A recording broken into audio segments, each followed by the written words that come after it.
This is Hope Adon right here at Hope TV, where you look and you leave, hoping that you have enjoyed that musical break. Beautiful, beautiful songs to uplift our spirits this morning. Taking us to 20 minutes to the top of the hour, 8 a.m. Time for the newspaper review. And we start with the Daily Nation. They go with the headline, 5 billion shillings a day debt stress for Ruto. And they say Kenya will this year pay 1.8 trillion shillings, over half of the country's budget, to its creditors, highlighting the growing burden of debt that has spiraled to 11 trillion shillings. With debts maturing, a public hostile to new taxes, and a looming International Monetary Fund program, President William Ruto walks an economic tightrope that could define his presidency. It's a story that is covered on page 4, and also a breakdown of the previous presidents.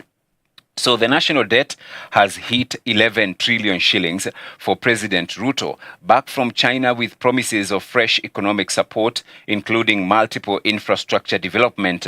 The stakes are dizzying. Mwai Kibaki had 1.9 trillion shillings debt, Uhuru Kenyatta 8.6 trillion shillings debt, and now for William Ruto, he is dealing with 11 trillion shillings debt. And so the dilemma the president is facing, he must balance debt repayment with service delivery without stroking unrest. It's a story that you can read on page number 4.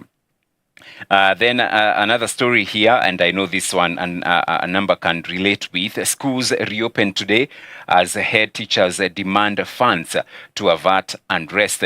And so millions of learners return to schools this week for the second term, with head teachers asking the government to urgently release funds for the longest session of the academic calendar, often rocked by unrest. But we pray that it shall be well in our schools and we will not have those unrest. And it's a story that you can read on page number 2. And then I see emergency: Tanzania bound plane recalled to JKIA after a suspected hazardous chemical leak. The Kenya Airways passenger plane was 25 minutes into the flight to Dar es Salaam yesterday when it was ordered to return to JKIA, where it was grounded for 2 hours as health authorities screened it. It's a story that you can read on page number this is page number 14. And then, of course, the sports news, that is the back page. They go with the London Marathon, which was on yesterday. And Kenya's rising star, Sebastian Sawe, storms to victory in London Marathon. That is Kenya's Sebastian Sawe celebrating after winning the men's elite race at the London Marathon yesterday. He is flanked by Uganda's Jacob Kiplimo, who came second, and third placed Kenya's Alexander Mutiso Munyao. And so it's a good performance there by Team Kenya in the London Marathon. But of course, again, the GOAT himself, Kipchoge Eliud, did not finish the marathon as well. Right. So you can read that story there.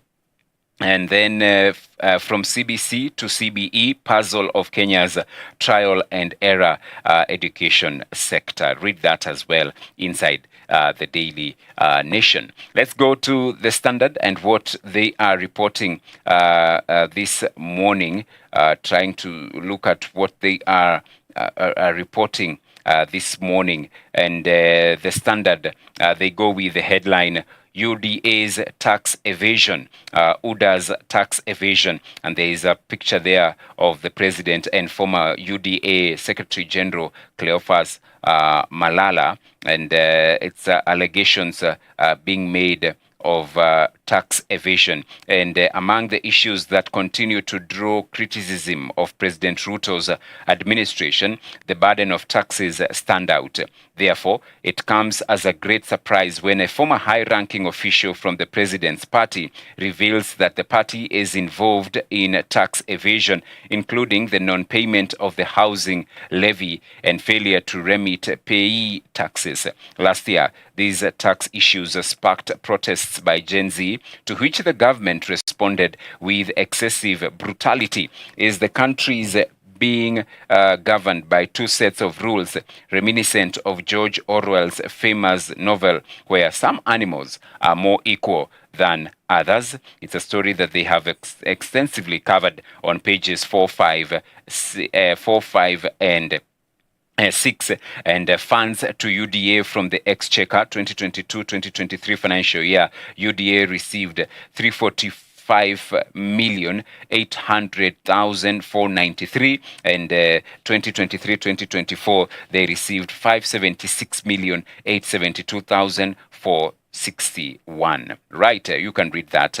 Then back to school financial strain as new term starts. It's also covered on page 2. And NSSF plan to quickly pay pension dues. That's covered in the business section. And of course, in the sports page, yesterday was a big day for the Reds, that is Liverpool, as they won 20th EPL title in style after hammering Tottenham Hotspur by 5-1. And now they are equal with Man United, 20 titles won each. So two of the most successful clubs now in Premiership history. The health and science pullout. Who will care for our caregivers? The crisis among Kenya's healthcare workers is huge, physical, emotional, and psychological. Yet the society expects them to be demigods when in reality they are human as well. You read that as well inside the Standard. And then the Business Daily, what they are going with this morning, they are reporting that some tough conditions have been set for Kenya by the IMF. And so IMF set tough conditions for fresh Kenya funding. Lender eager to see final budget estimates for next fiscal year. 2024 Gen Z protests derailed treasury plans. And Kenya beats giant economies in digital content purchases.